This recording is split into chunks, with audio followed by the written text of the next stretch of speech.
Randomized control trials, or RCTs, are one of two designs that are eligible for review under the WWC group design standards. In an RCT, a study randomly assigns units to two or more groups. In a simple RCT, one group receives the intervention and the other serves as a comparison group. The units assigned might be individuals, such as teachers or students, or they might be clusters or groups, like classes or schools.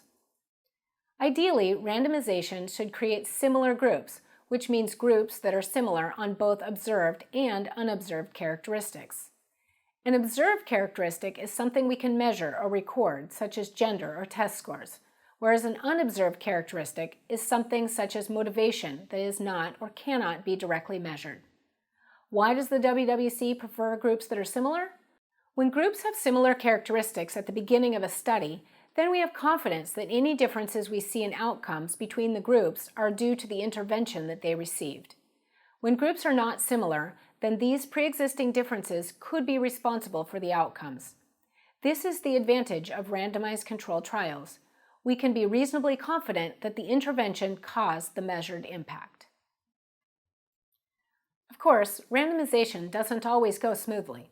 The WWC has two criteria for well-executed randomization. First, the study must assign units, such as students or teachers, entirely by chance. For example, a study might use a random process like a series of coin flips to do this.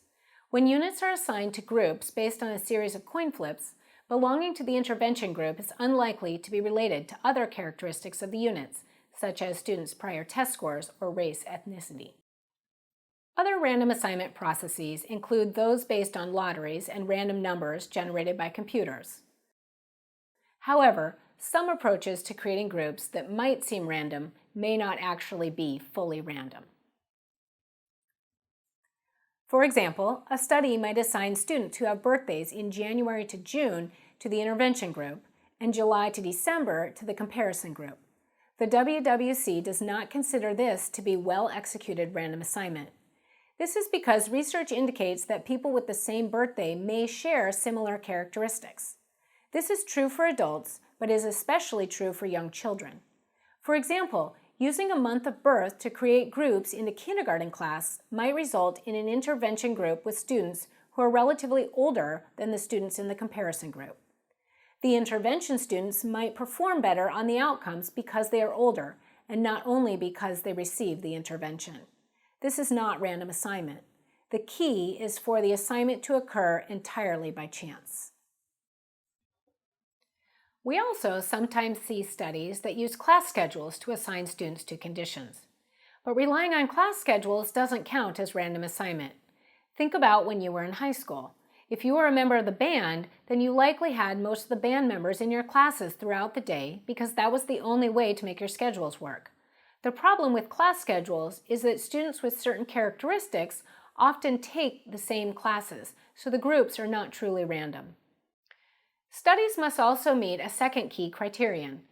Every unit in the analysis must have a chance of being assigned to each group. So, if a study randomizes students to 3 conditions, then every child must have the opportunity to be assigned to one of those groups. The study authors can't say Anita had the opportunity to be in one of 3 groups, but DeAndre only had the opportunity to be in one of 2 groups. It isn't well-executed randomization if DeAndre didn't have the possibility of ending up in the 3rd group.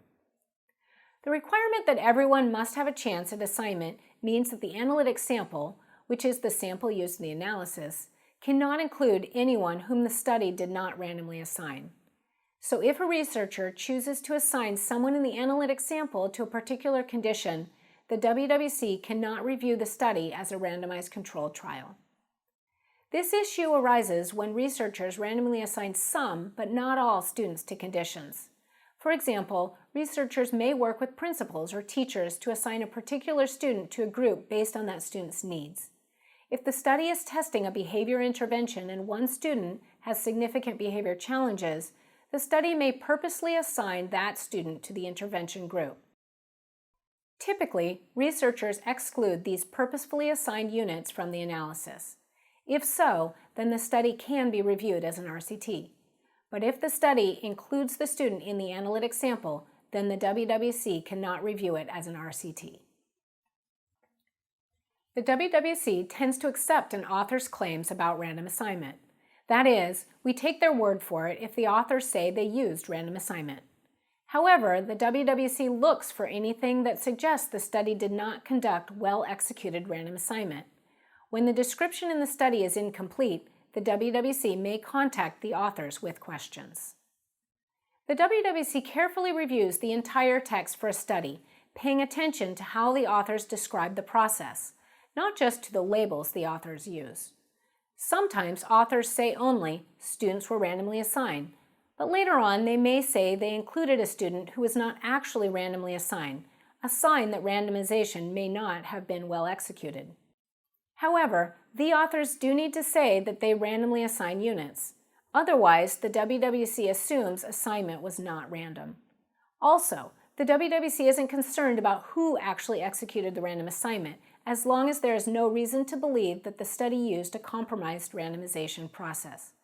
For example, some studies take advantage of a pre-existing lottery, such as those often conducted for charter school admissions, and the researchers had nothing to do with the random assignment process.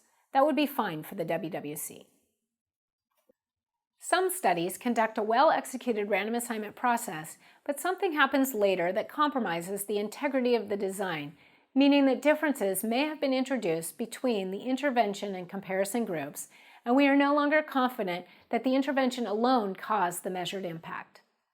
We've already discussed one way in which this can happen. When researchers include units in the analytic sample that were not randomly assigned, such as students assigned to the intervention condition because they had a special need, then according to the WWC, the random assignment process is compromised. Because compromised random assignment can introduce differences between the intervention and comparison groups, the WWC does not allow these studies to receive the highest rating of meets WWC group design standards without reservations. But this isn't the only way of compromising random assignment. Frequently, not all students assigned to the intervention actually receive the intervention, but the study still needs to analyze the students according to their assigned condition. For example, if the authors randomly assigned Justin to the comparison classroom, but the school principal later moved him to the intervention classroom to balance out the class sizes, the authors must analyze him as a comparison group student according to his original assigned condition. If Justin was instead analyzed as an intervention student, then according to the WWC, the random assignment is compromised. As another example, a student assigned to a school in the comparison group might move during the school year and end up in an intervention group school. The study must still analyze the student according to his assigned condition in the comparison group, even though he received the intervention condition. To be clear, a student assigned to the comparison condition who ends up receiving the intervention doesn't compromise random assignment, so long as the study analyzes the student according to his or her originally assigned condition. An analysis based on assigned conditions is sometimes called an intent to treat analysis because students are analyzed in their intended treatment condition. These intent to treat analyses preserve the integrity of the random assignment. A third way that a study can compromise random assignment is not assigning all units to receive the intervention with the same probability while at the same time not accounting for those differences. Using different probabilities in random assignment is relatively common, and the WWC accepts this approach as well-executed random assignment so long as it is accounted for in the analysis. We'll show an example of this kind of analysis shortly and explain what researchers need to do to account for it. There are other ways to compromise a well-executed random assignment process.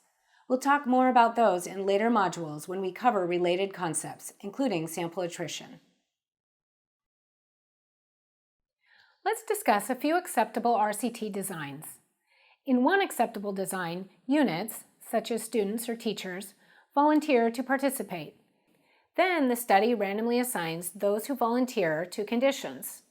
Volunteering might seem like a concern because there may be something different about people that causes them to volunteer. But if the study randomly assigns volunteers, whatever characteristics cause them to volunteer will be present and at about the same levels in both groups. The design essentially controls for those characteristics. Another fairly common acceptable design is stratified random assignment, or blocking. Researchers may identify particular characteristics that they want to make sure are present in both groups. For example, the study may stratify on gender, meaning that a group of students is first separated into two, one for boys and one for girls. Then random selection occurs within each of these two groups, or strata.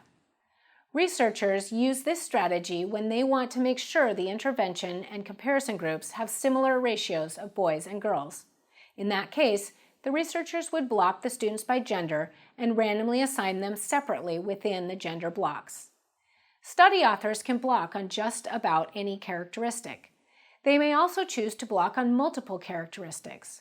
For example, if the researchers want to make sure to have high, middle, and low achieving students in both conditions, they could block by achievement and randomly assign students within those blocks.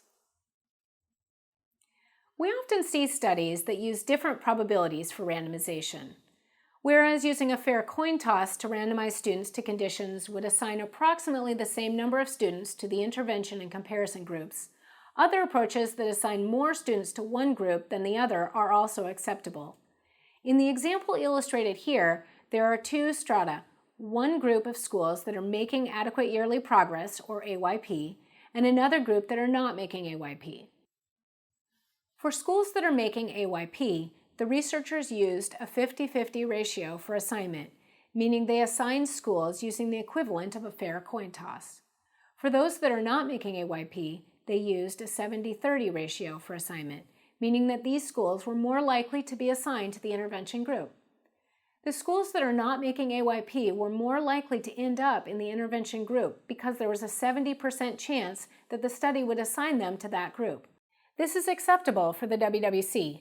Studies do not have to use a 50-50 split for random assignment, and the probabilities of assignment can differ across study units. However, the study authors must account for the different probabilities in their analysis. We'll next discuss the options for doing this. If a study uses different probabilities for randomization, it must account for those different probabilities in the analysis to preserve the integrity of the random assignment. If the study does not account for the different probabilities in an acceptable manner, the WWC considers the randomization compromised. The WWC requires the analysis to account for the different probabilities because the intervention and comparison conditions can end up looking very different from each other if the study uses different probabilities to assign units to the groups. For example, in the scenario on the previous slide, only 42% of the intervention group schools were making AYP, but in the comparison group, 63% of the schools were making AYP. Those groups are not similar, but accounting for this difference in the analysis can address this issue. Studies can account for different probabilities in one of three ways. First, they can use inverse probability weights by applying weighting methods to rebalance the intervention and comparison groups. Second, they can use an indicator variable, also called a dummy variable, in the analysis for each subsample. In our AYP example, the researchers could use this method by including an indicator for AYP status. This basically signals in the analysis which schools are making AYP and which are not making AYP. Under the third approach, studies can estimate effects separately and combine them later. In the AYP example, the researchers could produce two impact estimates, one for the schools that were making AYP and one for the schools that were not making AYP. Then they would average those to produce a single impact estimate. Using any of these three approaches would maintain the integrity of a randomization process with different probabilities. The randomized controlled trial is the only design eligible to meet WWC group design standards without reservations. That's because that randomization process gives us the highest level of confidence that the intervention caused the observed effect. However, not all RCTs are eligible for this highest rating. RCTs fall into two groups. The first group includes only the strongest RCT studies. To be eligible for the highest rating for group design studies, an RCT must meet two requirements. First, it must maintain the integrity of the random assignment. Second, the RCT must have low attrition, a concept we will cover in the attrition module, which is Module 2. What if, by chance, the random assignment process did not produce groups that were similar at the start of the study? The study is still an RCT, and if it has low attrition, it is still eligible to meet WWC group design standards without reservations. The second group of RCTs includes those not eligible for the highest group design rating. If a study has high attrition or did not maintain the integrity of the random assignment, then the study authors must show that the groups were similar on observable characteristics at the beginning of the study for it to be eligible for the next highest rating. We say the study must demonstrate equivalence of the analytic intervention and comparison groups to meet WWC group design standards with reservations. We will talk more about equivalence in the baseline equivalence module, which is Module 3. In sum, low attrition RCTs that maintain the integrity of random assignment are eligible for the highest rating, and high attrition RCTs and RCTs with compromised random assignment must demonstrate equivalence to meet WWC group design standards with reservations.